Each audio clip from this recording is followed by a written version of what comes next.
লেবাননের সশস্ত্র গোষ্ঠী হিজবুল্লাহ নেতা হাসান নাসরুল্লাহকে হত্যার প্রতিবাদে বিক্ষোভ হয়েছে জর্ডান, ইয়েমেন ও ইরাকে। পাশাপাশি ক্ষোভ জানিয়ে বিক্ষোভে নেমেছেন ভারতের কাশ্মীর, ইতালি ও ভেনেজুয়েলার মানুষ। আর এই হত্যাকাণ্ড মধ্যপ্রাচ্যের ক্ষমতায় ভারসাম্য আনবে বলে মন্তব্য করেছেন ইসরায়েলের প্রধানমন্ত্রী বেনিয়ামিন নেতানিয়াহু। একই সুরে কথা বলেছেন যুক্তরাষ্ট্রের প্রেসিডেন্ট জো বাইডেনও। বিস্তারিত জানাচ্ছেন আফসানা শাওন।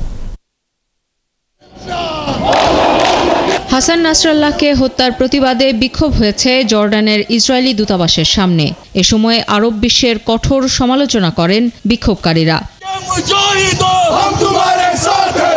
বিক্ষোভ হয়েছে ভারতের জম্মু কাশ্মীর এবং ইতালির রোমেও। আর হাসান নাসরাল্লাহকে হত্যার কঠোর সমালোচনা করেছেন ভেনেজুয়েলার প্রেসিডেন্ট নিকোলাস মাদুরো।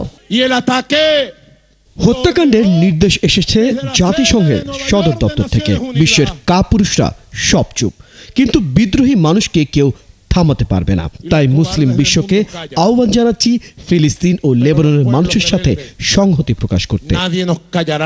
হাসান নাসরাল্লাহর বিকল্প নেই বলে মন্তব্য করেছেন তুরস্কের পররাষ্ট্রমন্ত্রী।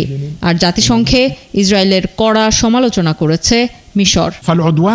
গোটা মধ্যপ্রাচ্যকে খাদের কিনারায় ঠেলে দিচ্ছে ইসরায়েল। লেবাননে তাদের আগ্রাসন ও দেশটির সার্বভৌমত্ব লঙ্ঘনে তীব্র নিন্দা জানাচ্ছি। ওই অঞ্চলে নাসরাল্লাহ গুরুত্বপূর্ণ ব্যক্তি ছিলেন। তিনি ইরানের জন্য গুরুত্বপূর্ণ ছিলেন।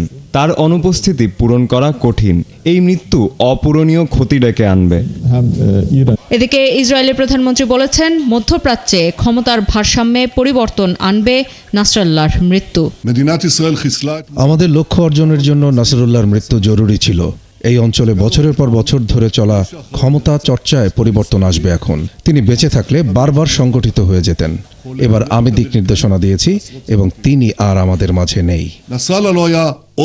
একই সুরে কথা বলেছেন ইসরায়েলের ঘনিষ্ঠ বন্ধু যুক্তরাষ্ট্রের প্রেসিডেন্টও। বলেছেন, নাসরাল্লাহ যাদের হত্যা করেছিলেন এবার তারা ন্যায় বিচার পেলেন। অন্যদিকে হাসান নাসরাল্লাহকে হত্যার পর জাতিসংঘ নিরাপত্তা পরিষদের জরুরি বৈঠকের আবেদন জানিয়ে চিঠি দিয়েছে ইরান। আফসানা শাওন, ৭১।